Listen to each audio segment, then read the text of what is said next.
Today's conversation mind map is titled Let Go of the Delusions of Being Conformed by the Reflection, inspired by Romans 12:2, which states, "Do not be conformed to this world, but be transformed by the renewing of your mind, that you may prove what is the good and acceptable and perfect will of God."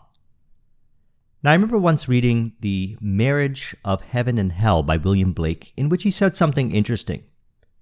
Does a firm persuasion that a thing is so make it so? Which the reply was, all poets believe it does, and in ages of imagination, this firm persuasion removed mountains. But many are not capable of a firm persuasion of anything. So why would he say that there are those that are not capable of a firm persuasion of anything, as truly we have all the power and ability to choose whatever we would like to believe? Well, perhaps due to specific habitual thinking, and more accurately, specific habitual beliefs identified with regarding life and the law of how life appears. Now, there's a wonderful book called Transurfing in 78 Days by Vadim Zeland, in which he says it very well. The world was created in the dialogue between the mirror, which we call God, and reflection. In ancient times, everyone was a master inasmuch as they knew that there are two sides of reality, one physical and other metaphysical. The masters saw and understood the nature of the world. They knew how to create their own reality with the power of thought. Things did not stay that way for long, though. With time, the master's attention became locked in material reality.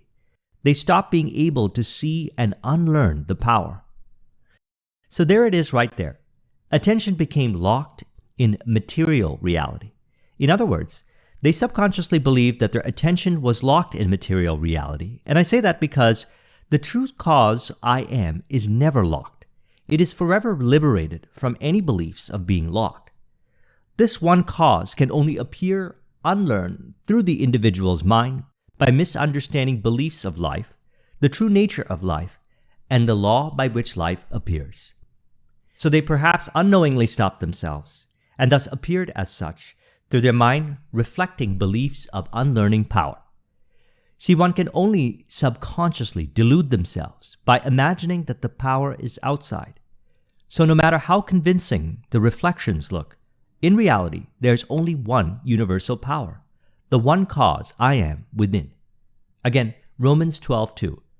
Do not be conformed to this world, but be transformed by the renewing of your mind, that you may prove what is the good and acceptable and perfect will of God. Now in Matthew 6:6, it states what is going on clearly. But when you pray, go into your room, close the door, and pray to your Father, who is unseen. Then your Father, who sees what is done in secret, will reward you. So one may think, this only applies during the time they are consciously suggesting. Well, actually, it's happening all the time, whether one is aware of it or not. So we become aware of it and increasingly become more aware of it as you apply the law. From personal experience, I'm far more aware today of what I am imagining in relation to what is evidenced through the five senses, as I know it is imaginal activity that is being evidenced through the five senses, as I've been practicing the law consciously since I discovered it in 2004 through the book Think and Grow Rich. And so I found that self-talk from the premise of being, your true nature of love, fulfillment, happiness, and bliss, are more powerful than self-talk, which is not ideal, as we truly seek to know self and actualize the true nature of self. So as we've been discussing recently, there are two primary outlooks on life.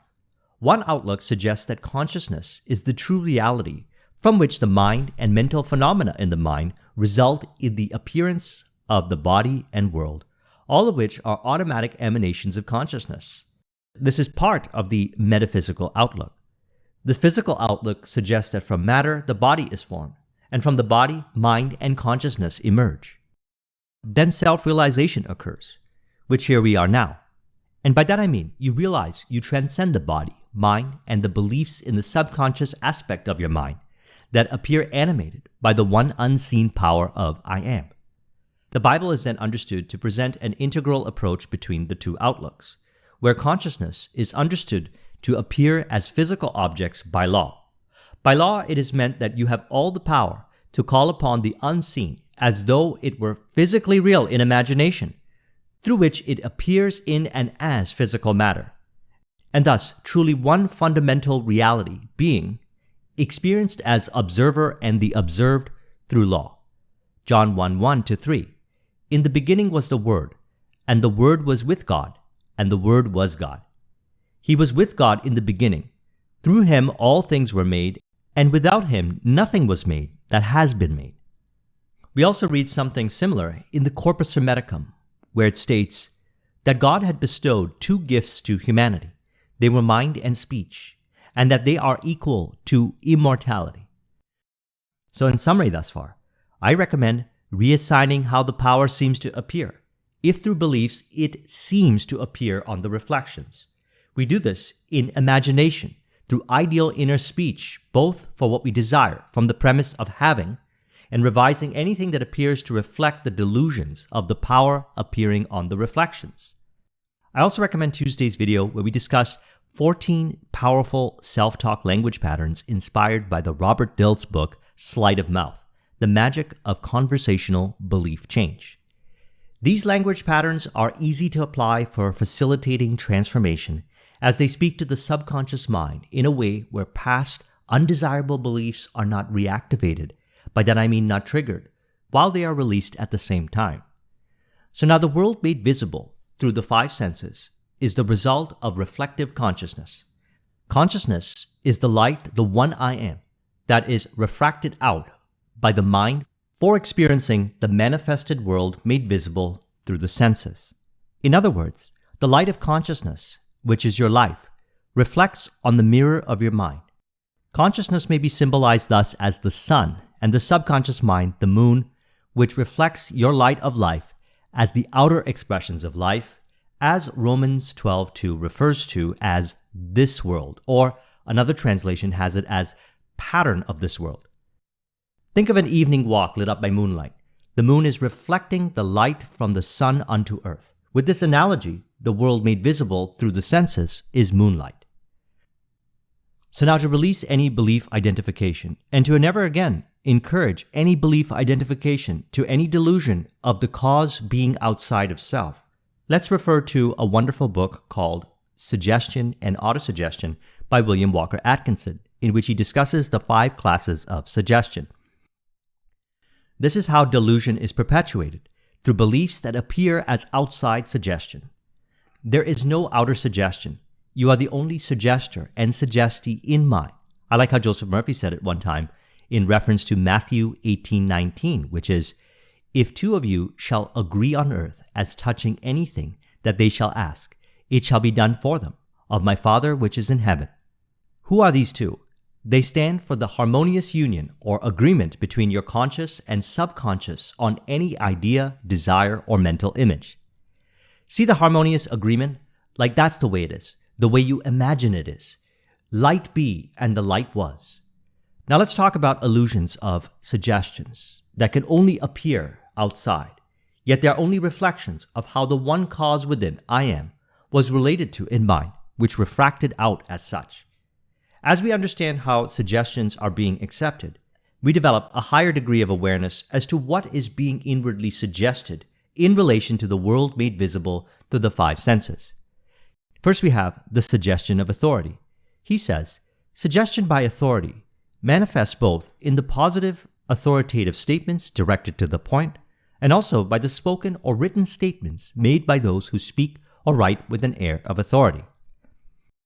So thus, be not interested in the statistics or consensus not in your favor, or any 5 sensory data or beliefs that you would not consider ideal or contradict your inner knowing or personal experience. Discern between true information and information that appears authoritative through biases of unhelpful past beliefs in mind related to, for example, groupthink. Next, we have the suggestion of association. He says, it is very easy for us to associate certain things with other things, and we will find that when one of those things is recalled, it will bring with it its associated impressions. So this is where personal experience is important yet again. You may see patterns that play out that work ideally for you, and perhaps you know others who operate from the same patterns and they play out ideally for them. And you may see various past unhelpful patterns play out in the world which are not ideal for you, which we're taught in Romans 12:2 to not conform to. So be aware of what you are suggesting to yourself in relation to what appears, so that it does not form unhelpful patterns, which are beliefs. Then we have suggestion of habit. He says, of course, all habit is an association with something in the past. Suggestion of habit may arise from suggestion of authority, suggestion of association, suggestion of repetition, suggestion of imitation, or else an original decision of the intellect resulting from correct reasoning. The former act or thought acts as a suggestive outside influence, although it belongs to one's own mentality. So habits, beliefs, and what we can call instinct can be transformed by intuition. You are here to live how you truly desire to live. And if past belief patterns are not helpful, you don't need to identify with them anymore, as he once said as well in one of his other books. In the region of the higher planes of the inner consciousness are to be found that wonderful aspect or phase of mind, which we call intuition, which Webster defines as direct apprehension or cognition, immediate knowledge, as in perception or consciousness involving no reasoning process. It is a higher form of that which we know as instinct. Instinct sends its messages up to the intellect, while intuition sends its messages down to the intellect. Many of the highest forms of pleasurable things come from the region of intuition. Art, music, poetry, all these come from above, from the region of intuition. So simply put, some habits or beliefs may on the surface offer a false sense of comfort, yet upon introspection, they are found to restrict the flow of art, music, poetry, invention, innovation, or any form of creative expression. Thus, do not suggest anything to yourself that throttles your creative spirit. Then we have suggestion of repetition. He says, it is the constant dripping of water wearing away the stone. A suggestion which passes you without much attention or consideration when first made will gain both attention and consideration from you if it be repeated sufficiently often and in the right manner. So be aware of the information you are allowing to be impressed upon your subconscious mind. If it is persisted upon knowingly or unknowingly in any shape or form, like he said, anything repeated sufficiently often and in the right manner can become a habit. Simply put, don't believe anything that contradicts how you truly desire to live, and anything that suggests the power is outside. There's only one cause within, I am, and how the one cause within is related to is how it appears. Thus, nothing in this world actually suggests the power is outside. The world made visible through the senses is a mere reflection of consciousness refracted out in relation to what is impressed upon the subconscious mind. Thus, you are the only suggester and suggestee in mind. God presents and animates it all for you, some way, somehow. Again, Matthew 18:19.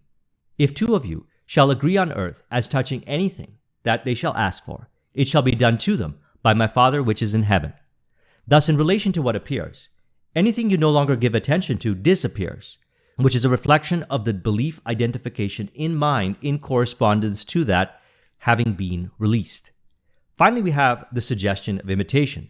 He says this form of suggestion, while being in itself a distinct phase of suggestion, nevertheless has a very close relationship with the several other forms of suggestion.